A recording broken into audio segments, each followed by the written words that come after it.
গুনাহ কাজ ছাড়তে পারছেন না, 5 ওয়াক্ত নামাজ পড়ছেন, মাশাআল্লাহ। ইন্নাস সালাতা তানহা আনিল ফাহশাই ওয়াল মুনকার।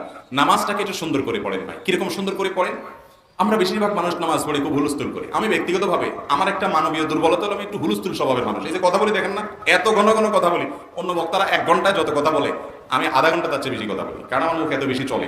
এই যে তাড়াহুড়া করার একটা বদস্বভাব আমার মধ্যে আছে। এরপরও আমি মসজিদে দেখি যে আমি তাড়াহুড়া করে নামাজ পড়ার আগেও দেখি ম্যাক্সিমাম মুসল্লিরা আমার আগে নামাজ শেষ।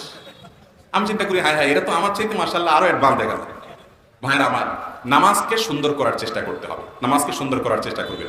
কোনো মানুষকে যদি দেখেন তার নামাজটা খুব ধীরে ধীরে, রুকুতে অনেক সময় দিছে, সহজে উঠে না, রুকু থেকে উঠে সোজা হয়ে দাঁড়ায় অপেক্ষা করছে অনেক সময় ধরে, আস্তে করে সিজদা গেছে, হুলস্থুল না, সিজদা গিয়ে আবার অনেক সময় ধরে সিজদা করে, সিজদা থেকে আস্তে করে উঠছে, শ্রদ্ধা করে আল্লাহর সামনে নিবেদন করছে, সোজা হয়ে টান টান হয়ে বসে অপেক্ষা করছে আস্তে আস্তে, এরপর আবার আস্তে করে সিজদা যাচ্ছে। এই লোকটাকে পাইলে একটু জড়ায় ধরবেন, কারণ এ হলো আসল নামাজি, 1 নম্বরের নামাজি, এ ক্লাসের নামাজি। এরকম নামাজি অনেক মসজিদ আছে, গোটা মসজিদে একজনও পাওয়া যায় না, অনেক মসজিদে 1-2 জন পাওয়া যায়। আমি ব্যক্তিগতভাবে এরকম কিছু মানুষকে চিনি আমার বন্ধু বান্ধবের মধ্যে, যে বলছি জেনারেল লাইনের অনেক মানুষ আছে, এরকম অনেক মানুষ আছে আমার কাছে। একটু হার্ড ডিসিশন, এটা বলে অপারেশন। রুগী যখন সিরিয়াস হয়ে যায় তখন কি করতে হয়?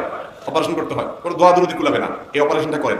6 মাস এই অপারেশন করার পর আপনি দেখেন গুনাহের প্রবণতা আপনার অনেকখানি দূর হয়ে যাবে ইনশাআল্লাহ।